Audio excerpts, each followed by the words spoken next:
Najväčší zážitok zažil Danko asi v lani, keď mu kamaráti z bratovho klubu spolu s rodičmi pripravili veľké prekvapenie.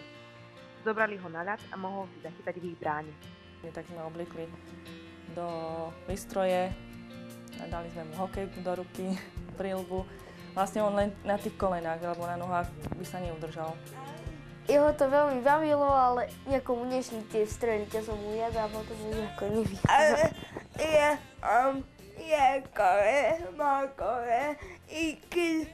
Ale on už skoro všetky strely chytil, ale no, všetkých skoro. Chlapci nestrieľali silné, ale už pre neho to bol taký zážitok, že mohol tam byť v tej bráne a chytať. On chcel byť hokejový brankár.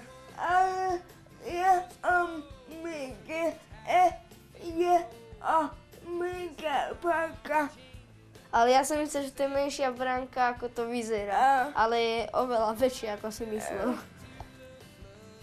Že Máťo je hokejista, Danko je jeho veľký fanúšik. Nepovzbudzuje však iba brata.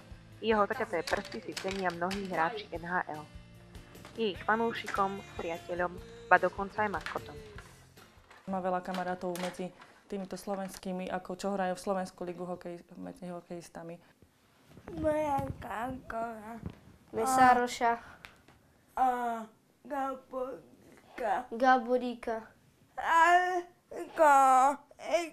Ale skoro všetkých. Tí ho zoberú do šatne, zakývajú, už ho všetci poznajú. Hovorili, že je taký maskot, že im vždy donesie šťastie, keď príde. Odfotil sa s nimi, potom si zase už kývali vždy pri plexiskle so všetkými. Tak to vlastne zobrali ho vždy do šatne už tam a už boli kamarádi a už tak išlo. Všetci ho majú radi a vlastne myslím si, že nie len preto, že on je vlastne postihnutý, ale vidia akože na ňom, že aký on je fanúšik, že vlastne sa mu to páči a že tých kamarátov má veľa. Že, alebo my nechceme od nich, aby boli nejakí k nemu kvôli tomu, že je postihnutý, ale oni ho neberú podľa mňa. Berú ho ako zdravého chlapca. Píše s nimi, mailuje si s nimi do zahraničia. Tak zase keď je na hokej, tak pokeca s nimi. Že vlastne to priateľstvo netrvá len v zime, ale vlastne skoro celý rok. A hovorím, buď si napíšu, alebo Danko e-mailom, keď dá nejaký gól, napríklad nejaký kamarát v NHL, tak im napíše, zagratuluje, takže a oni sú radi, že si na nich spomenie. Strašne vie prežívať tie zápasy. On takedy, fakt, že keď sa nedarí tomu družstvu, tak on hrozne býva nervózny, on to hrozne prežíva. Možno je to u ňo trošku plus, že je na vozíku, že ho sa dostane, kde by možno zdravý by sa nedostal, tak som to chcela povedať, ale hovorím, že čo môžu tak pre neho spraviť, akože mu venovali aj vlastne finančné vlastne peniaze na to, aby sme mu mohli kúpiť vozík napríklad. Mozgová obrna síce zasiahla aj rečové centrum, napriek tomu robí Danko veľké pokroky. Tak u neho bolo postihnutá aj tá reč. Vlastne pri tej detskej mozgovej obrne sa vlastne postihla hlavne aj reč jemu. Takže on vôbec nerozprával na začiatku, mal iba svoje posunky a tak mama vedel povedať. Mama, hej. Manžel bol len nevedel, vlastne on tieto sikavky nevie. No a potom začal hokejistov, prvý bol Gaborík prvý.